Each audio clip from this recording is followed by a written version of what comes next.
what's interesting is Einstein went to his grave frustrated, very, very frustrated, because he couldn't integrate gravity and light within this space-time continuum.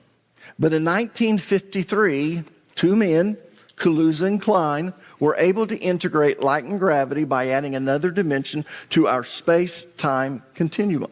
In other words, light and supergravity have been integrated by extending our four-dimensional world into more than four.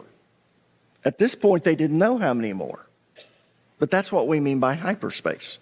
Hyperspace is a mathematical space having more than three dimensions.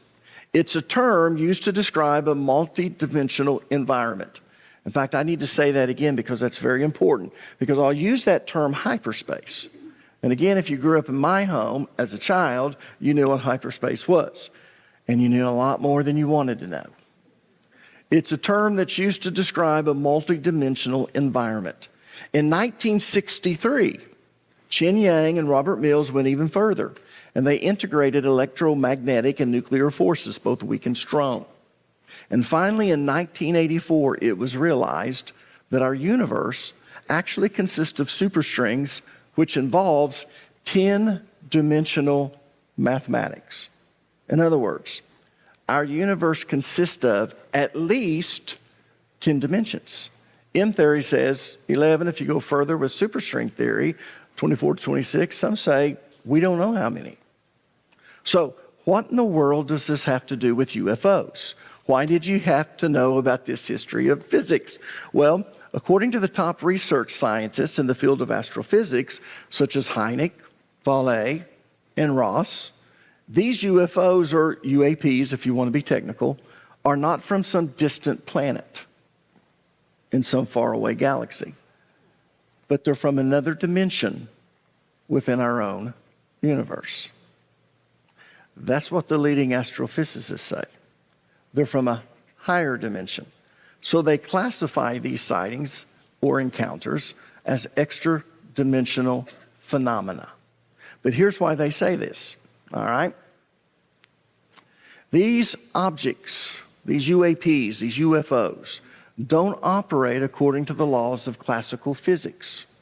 Classical physics is the realm of physics developed before 1900. Modern physics is the realm of physics that was developed in the 20th century. It describes phenomena at very small scales. Think atomic, all right? In fact, we don't even have instruments that can actually see it. We know it's so small.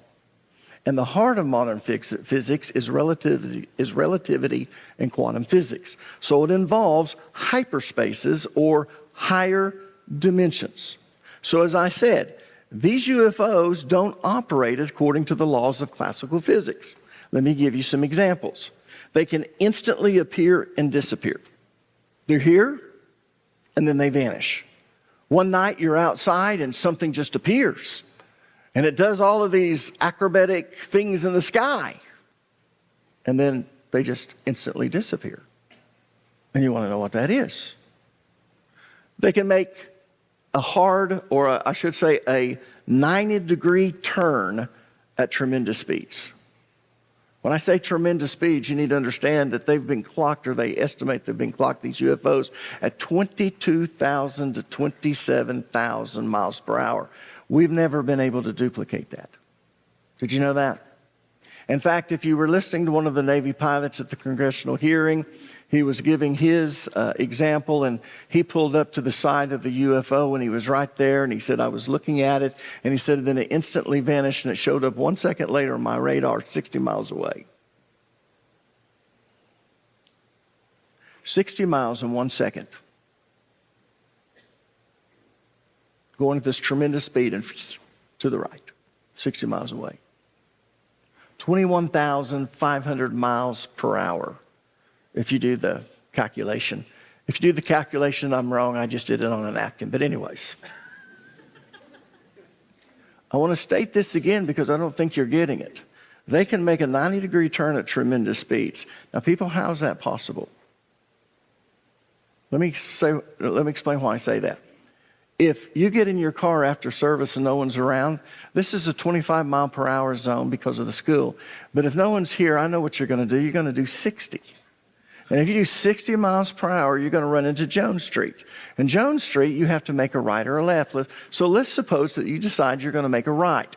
Now, you know at 60 miles per hour that you can't turn your wheels fast enough to make a direct right angle, right? So you developed a way where you can push a button that will take your wheels and turn them at 90 degrees. So you're going 60 miles an hour when you hit Jones Street, and you push that button. You have it timed just perfectly, and your wheels turn 90 degrees. Are you going to make a hard right angle?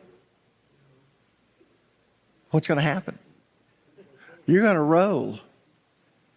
The laws of physics tells us that your momentum will cause you to begin to roll, and you're just going to crash because you can't do that.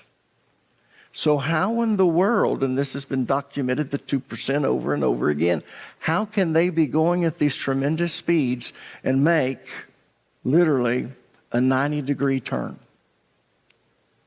How can they do that? Let me ask another question. What does that tell you?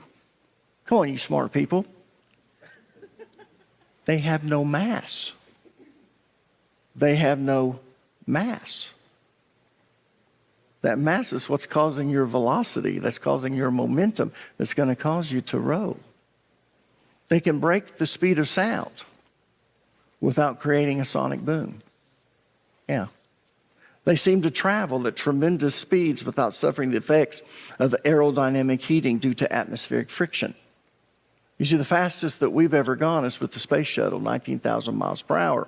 And we know as it's entering in to, coming back in to our airspace, that because of the speed that it's going at, that the atmospheric friction is going to cause such heat that it actually will cause it to catch on fire. So what they do is they put these tiles on there to insulate the ship.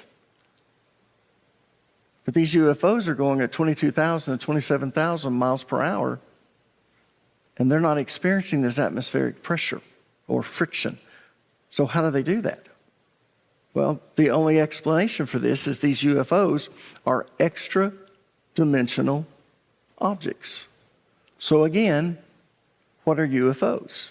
What are UAPs? Not from a theological standpoint, from a science standpoint. They are not spaceships flown by aliens from a distant planet, from a galaxy light years away from us. They are, and this comes from the spiritual, they are demonic apparitions. And these so-called alien abductions are demonic encounters. And I'm going to prove that in this series. But first, let me give you an important principle. It is so important, I want everyone to write this down. Now, I know today that people don't bring their Bibles, they don't have a pen, they don't have paper, because we put all the scriptures up on the screen for you. So what I want you to do is pull out your telephone, don't look at your messages, don't look at your email, you're going to miss something. But I want you to write this down. This will help you in your understanding of the Bible, all right? Understanding hyperspace gives believers great insight into the spiritual realm in which the Bible speaks of. And let me say, a lot. Now, the reason I say that is because the things that happen in the spiritual realm are only possible in hyperspace. Or in other words, spiritual beings are interdimensional beings. Does everyone know what the word interdimensional means? This is a very important word. Again, write this down. Interdimensional is an adjective that describes something or someone that exists or travels between dimensions of space or time. So when I say that spiritual beings are interdimensional beings, what I'm saying is that they have the ability to exist and travel between dimensions. Let me say that again. When I say that spiritual beings are interdimensional beings, what I'm saying is that they have the ability to exist and travel between dimensions. Is everyone with me? And that's why I say that understanding hyperspace gives believers great insight into the spiritual realm of which the Bible speaks of. Because the things that happen in the spiritual realm are only possible scientifically in hyperspace. In other words, The things that happen in the spiritual realm are only possible in a multi-dimensional world with interdimensional beings. That is so important that if you go back and listen to this again, I'm going to repeat it so you have time to write it down. The things that happen in the spiritual realm are only possible in a multidimensional world with interdimensional beings.